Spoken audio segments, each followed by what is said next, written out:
Welcome to Fika's Focus. Voices leading change. Rosie, how are you? Hey Ray, I'm doing great, thank you. Rosie, welcome into Fill the Gap. I know you've done the other ones, Get to Know, but this one is about us having a chance to really support the sector. I know right now we're quite topical, so we're trying to provide a voice that allows us to grow a deeper understanding on the amazing work that early childhood centres are doing for the development of children going into society. So I know you're passionate about quite a few things, but today we're going to chat about Care of under twos, our pipi that come into our environments. Yeah. So you're really passionate about it. I know that's a real passion area for you, and you know your expertise in that space. I mean, we've been very fortunate. We've built some really great kiri kahurangi teams, and obviously that I want to start with.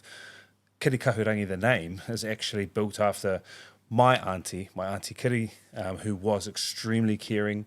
She was a beautiful soul. She was patient, kind. I actually don't know why she didn't have children. She's passed away now, but she was just such a beautiful lady. And when Courtney and I were in the space of developing Future Focus, we couldn't go past the name Kiri Kahurangi or Auntie Kiri. So I think it's quite a good segue into chatting through that under two care key moments. So just talk to us about the background and what that means for you. For me, I think I've always had a real passion for younger children, and to see what that can look like in a group setting, and making sure that those younger children are getting parent care to what they could do in their home environment, and how that translates into a preschool space, and just how important forming relationships with children, creating a secure base attachment for them so they can go out and focus on their learning and their development. So secure base attachment, let's unpack that. Secure base attachment means? To have a really trusting relationship with someone that the child knows is always looking out for them, and that they are able to rely on, someone that really knows the child inside and out, their routines, their mannerisms, their behaviours, their cues, especially for our younger children who do not have language to communicate. They're communicating by sounds, by facial expressions, by the way that they move their bodies. So having someone who really knows those children and can spend time who's in tune with them. I love that, in tune. So when whānau come in and go into any centre, and it doesn't have to be necessarily Future Focus, what does that look like in action? What does in tune look like in action? Because it's a great point, and I think it's something worthy of fleshing out. I think something that is quite often spoke about, we use the terminology whānau support in our environments. It's also known as primary caregiving, or there's lots of different terminologies different centres use, but where families come in and build really close relationships with one or two teachers in a space, that they can really get to know those children and spend time getting to know from the family's perspective what their things look like at home, and then how they can bring that into the centre. So I think the teachers, first off, getting that knowledge, the funds of knowledge is what we refer to, and then taking time to get to know those children, something that I'd refer to as like an observational practice, that they're just spending time with the children, watching them and learning them.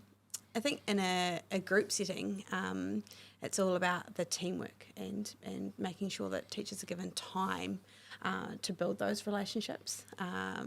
We come into looking at how we can support critical care moments, and how teachers can be such important times for building relationships with children. So coming in and seeing that in an environment would be a teacher sitting in a quieter space with a child, maybe why other teachers are doing more experiences with children, so that teacher can really get to know that child. It's a beautiful phase of early childhood because, and we are fortunate to have the trust given to us from whānau to build those relationships and get the brain firing around relationship, care, love. When a first time mum comes in, what is it that we have to strive to do to help her feel, and it could be dad too who's anxious, but what do we have to do as a team or as an individual, probably, let's start with the individual, to help them know and understand our role with their child's development?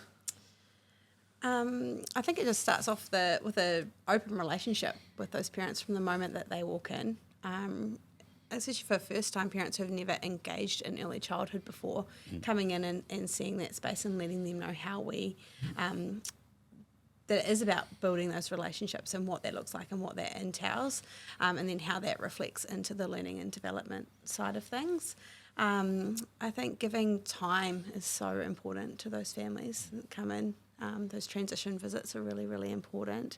And then keeping in contact with those parents. It's about forming that relationship through communication. Yeah, and my reflection, we've got to continually work on giving time. I think, yes, we are a business, and yes, we want people to, we want enrolments and people to come in. However, if we slow down parts, especially with babies, if we slow down parts, the long-term benefits are huge. Yes, absolutely. What are some of those long-term benefits that you've seen? From slowing down? From just slowing down. And I know we've gotten better and better at this, but just slowing down that induction / welcome into our centres or into a centre. I think the relationships become stronger and the children settle in better. I think that we know that the first relationship that children have is with normally their mum or dad, or it might be nana or auntie, and children base their next relationships off that. And they also see the interaction that's going on between us as the kaiako and the whānau, and that is a gauge for the child. Can I trust this teacher? Can I trust this environment? So by spending more time in that space, in that introduction, transition space, it helps the children to settle in and to see that space with someone that they already feel safe with. It also, the relationship between the teacher and the parent, the closer that those relationships are, I do believe that children really benefit from the care that comes from that. So it just gives you time to really get to know what goes on at home, and also talk to parents about how that might look a little bit different within the educational setting. And I think it just allows the child to really see what's going on in that space. And feel. Yeah. I think they say like that you're moving that relationship, that primary relationship, from the mum and dad to a supportive whānau teacher. So that relationship needs to be built. So that's what's going on in that time. And if we can slow that down, that gives time for children to build that relationship, to know, I know that that teacher's going to look out for me, and I can go to them for support when I'm feeling unsure. I know a common theme or fear is that your child's going to be left crying and sitting in a corner. And we obviously as an organisation, we've never seen that. I'll be honest, I really learned a lot about early childhood when I walked into a baby's space. And the pace, and when you see, we've been really fortunate to have some very skilled babies teachers. When it comes to education, though, in those care moments, in those critical care moments, what is the education going on in those, if we're talking about the teacher who's with the child, sitting down in own time and space, what does that look like in it if we're adding an education flavour to it? Well, they're learning to trust the environment that they're in, learning to trust others. They're learning about themselves and what they're capable of.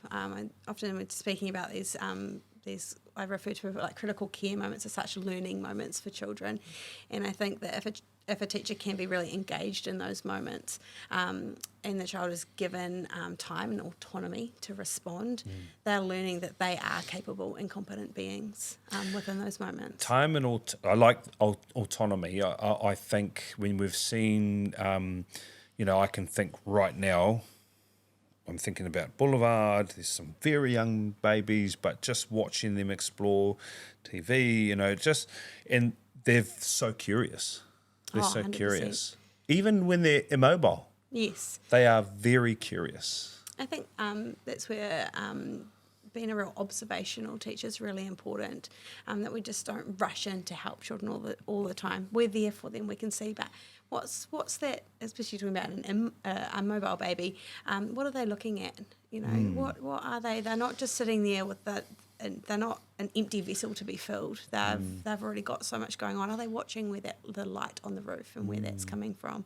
Are they watching somebody else trying to overcome something? They're learning in those moments from what they're seeing. Their brain's firing. Yeah, Their brain is firing. So exciting to watch. I am just thinking of some of our little babies that have been with us for a little bit and just seeing their growth into these confident little children that get themselves to the kai table.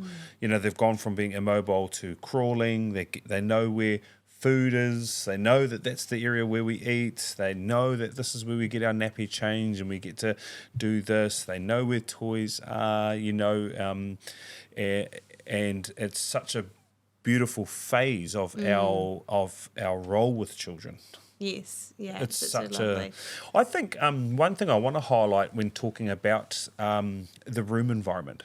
So in those moments of care, and we're talking about key moments, what does the room environment do to facilitate more opportunity or higher probability of greater care moments? It definitely comes down to the team that's working together. They really need to know one another. They need to know the children, and it's as simple as you have a teacher sitting down having a beautiful moment, feeding a child maybe, and there's a few aspects of this. The teacher being prepared beforehand, so they've got everything there, so they don't need to leave the child. But it's also about the teammates saying, oh, they've forgotten the face cloth today. I'll go and get that and bring that to them. So it's about a team that's been actually in tune with each other, not just the children. It's about really looking out for those moments and where you can support a kaiako to have one of those moments. What can we be doing with the other children so that moment can be really savoured with that child? What does that mean, savoured? What does that mean? What does that mean? It doesn't have to be rushed. It's unhurried. Yes. No pressure. No pressure. No. Yeah. Yeah. Having, making sure that there is a chair placed strategically where a teacher can be giving a bottle and really engaged in that child. They've still got eyes on the other children. They're still able to participate in the team vibe, but they can also get lost in this moment as well. Teachers become very skilled in those observational moments to be able to look what's going on, to be, that's the child who might need a bit of support next, but can still be having that beautiful moment with the... And this is the difference here. When we're educators, and it is having... I am always constantly in awe of seeing our kiri kahurangi teams and te hui, down Terrace, but kiri kahurangi teams. They will be literally engaged with a moment, talking, singing, they're in a chair rocking. Then a little child comes over, wants to join in. They're just welcomed in, and again, not rushed, and there's a level of access all the time that's available. There's not, and this is what I find the beauty and skill set of babies teachers, infant teachers. They're welcoming. They're all encompassing. Their access is never, stop, no, hang. It is. It's just this. It's just the sense of I can come and join it at any time. I think children are learning so much from those interactions, aren't they? Like they're learning maybe a little bit about empathy if someone's hurt themselves, or a baby is hungry and that teacher needs to be with that teacher. But by bringing in and bringing that other child in, they're learning so much from that interaction. They're learning some of those key skills for later on in life. That's the skill. That's the skill. This is why we are so good at what we do, because we watch and know that right now there is some learning. We see those moments and patterns, and when you see really skilled infant teachers and their ability to spot the learning as quick as they do, I think I've been really privileged to really work alongside some of these exceptional educators. They're just so skilled at seeing what the layman average person just won't see. They'll see a baby just sitting there flapping their arms, but we see the brain firing, there's something stimulating, there is something that is drawing attention, or bringing out them curiosity. learning how to move their body, or Yes. I was talking earlier today about babies learning about sound and how they're exploring with different sound, and they actually might not be upset, but it just sounds like they're feeling really frustrated. But they're exploring and they're seeing what others around them, how they're going to react to those noises. There's so much they're learning to communicate through those moments. Yeah, look, I think we could go along. It's such a beautiful piece of early childhood. We are responsible, and probably I think you'll find that most, if not, well, certainly I can vouch for our team. I can't talk for other teams, but I can certainly vouch for our teams, that we take it as a huge responsibility looking after other people's children, It's especially such a their privilege. babies. It's a huge Such privilege. a privilege. And I think we've got to be very clear on that, but also I think you've highlighted some key points. When the relationship between whānau, child and teacher is really strong, outcomes are just so much better, because there is a sense of security from parent to teacher, teacher to child. It's quite cyclical. Yes, yeah. So, I think in our crusade to support the sector and what we're doing, that the infant space is really, really a space that's a general unknown, but it is such a beautiful space. Yes. Oh, and there's so much going on in those spaces. There's so much learning every day, and every care moment, and every opportunity for self-directed play. Well, every moment is a learning moment for a baby. Well, Rosie, it's fantastic having someone with your skill set in those spaces. I know the Boulevard team and the Kirikahurangi team in there are pretty exceptional. Yes, absolutely amazing. Yeah, they're pretty amazing. But, obviously your influence at Pat Beach as well. And that I certainly want to thank the amazing infant teachers that we have present. I think back to some of the infant teachers we have had in the past and how amazing they were. In fact, we ran into one this morning, Auntie Carly, who's gone on to have her own family, but she was amazing. And I certainly know that the working with infants is a real privilege, like you say, one that we take very seriously. And I'm glad that we've got people like you at the helms to support those sorts of environments. Thank you. Thank you, Rosie. Thank you.